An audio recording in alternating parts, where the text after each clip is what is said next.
Storytime with HannahMary Presents The Princess and Curdie by George MacDonald.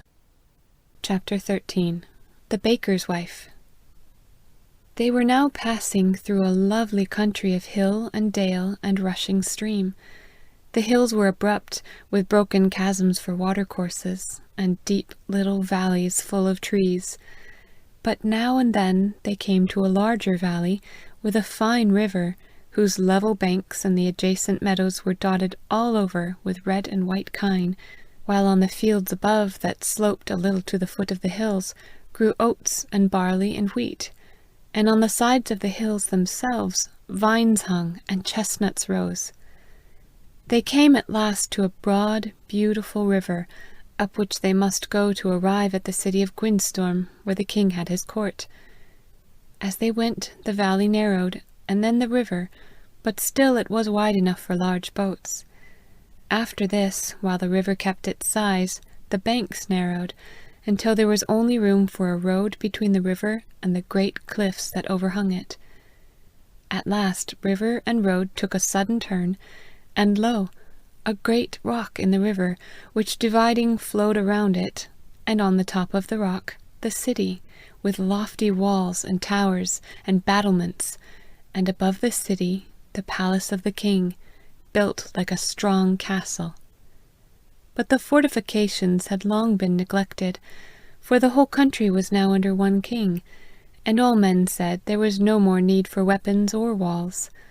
No man pretended to love his neighbour, but every one said he knew that peace and quiet behaviour was the best thing for himself, and that, he said, was quite as useful, and a great deal more reasonable. The city was prosperous and rich, and if anybody was not comfortable, everybody else said he ought to be.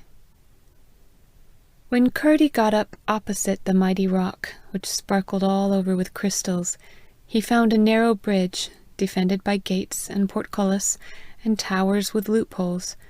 But the gates stood wide open, and were dropping from their great hinges.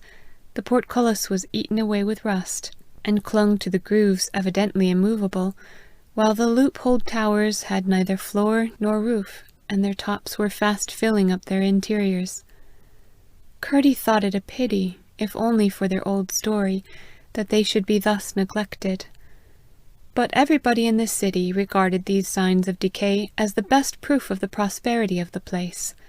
Commerce and self-interest, they said, had got the better of violence, and the troubles of the past were whelmed in the riches that flowed in at their open gates. Indeed, there was one sect of philosophers in it which taught that it would be better to forget all the past history of the city, were it not that its former imperfections taught its present inhabitants how superior they and their times were, and enabled them to glory over their ancestors. There were even certain quacks in the city who advertised pills for enabling people to think well of themselves, and some few bought them, but most laughed and said, with evident truth, that they did not require them. Indeed, the general theme of discourse when they met was, how much wiser they were than their fathers. Curdie crossed the river, and began to ascend the winding road that led up to the city. They met a good many idlers, and all stared at them. It was no wonder they should stare, but there was an unfriendliness in their looks which Curdie did not like. No one, however, offered them any molestation. Lena did not invite liberties. After a long ascent, they reached the principal gate of the city, and entered. The street was very steep, ascending toward the palace, which rose in great strength above all the houses. Just as they entered, a baker, whose shop was a few doors inside the gate, came out in his white apron, and ran to the shop of his friend the barber on the opposite side of the way. But as he ran, he stumbled and fell heavily. Curdie hastened to help him up, and found he had bruised his forehead badly. He swore grievously at the stone for tripping him up, declaring it was the third time he had fallen over it within the last month, and saying, what was the king about, that he allowed such a stone to stick up forever on the main street of his royal residence of Gwynstorm? What was a king for, if he would not take care of his people's heads? And he stroked his forehead tenderly. Was it your head or your feet that ought to bear the blame of your fall?" asked Curdie. "Why, you booby of a miner, my feet, of course," answered the baker. "Nay, then," said Curdie, "the king can't be to blame." "Oh, I see," said the baker. "You're laying a trap for me. Of course, if you come to that, it was my head that ought to have looked after my feet. But it is the king's part to look after us all, and have his streets smooth." "Well, I don't see," said Curdie, "why the king should take care of the baker, when the baker's head won't take care of the baker's feet." "Who are you to make game of the king's baker?" cried the man in a rage. But instead of answering, Curdie went up to the bump on the street, which had repeated itself on the baker's head, and turning the hammer end of his mattock, struck it such a blow that it flew wide in pieces. Blow after blow he struck, until he had levelled it with the street. But out flew the barber upon him in a rage. "Why do you break my window for, you rascal, with your pickaxe?" "I'm very sorry," said Curdie. "It must have been a bit of stone that flew from my mattock. I couldn't help it, you know." "Couldn't help it! A fine story! What do you go breaking the rock for? The very rock upon which the city stands." "Look at your friend's forehead," said Curdie. "See what a lump he has got on it with falling over that same stone." "What's that to my window?" cried the barber. "His forehead can mend itself. My poor window can't." "But he's the king's baker," said Curdie, more and more surprised at the man's anger. "What's that to me? This is a free city. Every man here takes care of himself, and the king takes care of us all. I'll have the price of my window out of you, or the exchequer shall pay for it." Something caught Curdie's eye. He stooped, picked up a piece of the stone he had just broken, and put it in his pocket. "I suppose you're going to break another of my windows with that stone," said the barber. "Oh no," said Curdie. "I didn't mean to break your window, and I certainly won't break another." "Give me that stone," said the barber. Curdie gave it to him, and the barber threw it over the city wall. "I thought you wanted the stone," said Curdie. "No, you fool," answered the barber.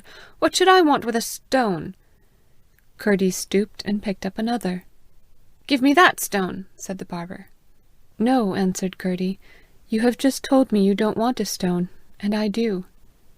The barber took Curdie by the collar. "Come now, you pay me for that window." "How much?" asked Curdie. The barber said, "1 crown." But the baker, annoyed at the heartlessness of the barber, in thinking more of his broken window than the bump on his friend's forehead, interfered.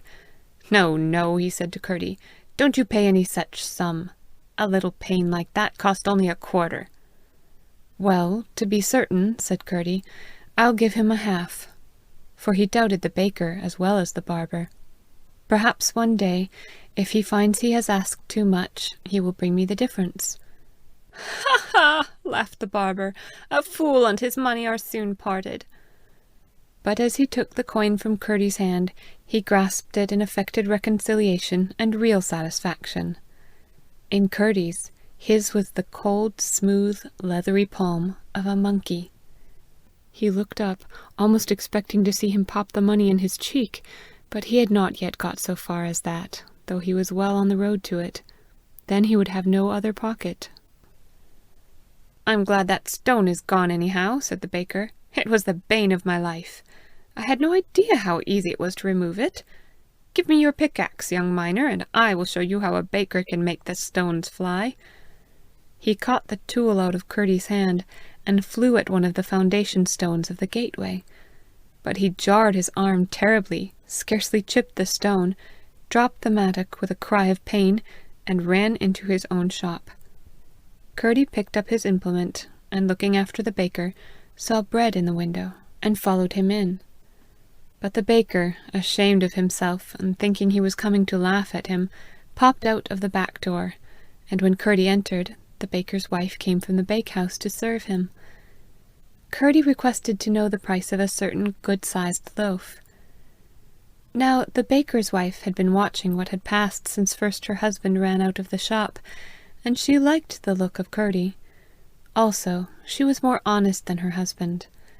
Casting a glance to the back door, she replied, "That is not the best bread. I will sell you a loaf of what we bake for ourselves." And when she had spoken, she laid a finger on her lips. "Take care of yourself in this place, my son," she added. "They do not love strangers. I was once a stranger here, and I know what I say." Then, fancying she heard her husband, "That is a strange animal you have," she said in a louder voice. "Yes," answered Curdie. "She is no beauty, but she is very good, and we love each other. Don't we, Lena?" Lena looked up and whined. Curdie threw her the half of his loaf, which she ate while her master and the baker's wife talked a little. Then the baker's wife gave them some water, and Curdie, having paid for his loaf, he and Lena went up the street together. End of chapter 13. Find more stories on Instagram at storytime.with.HannahMary.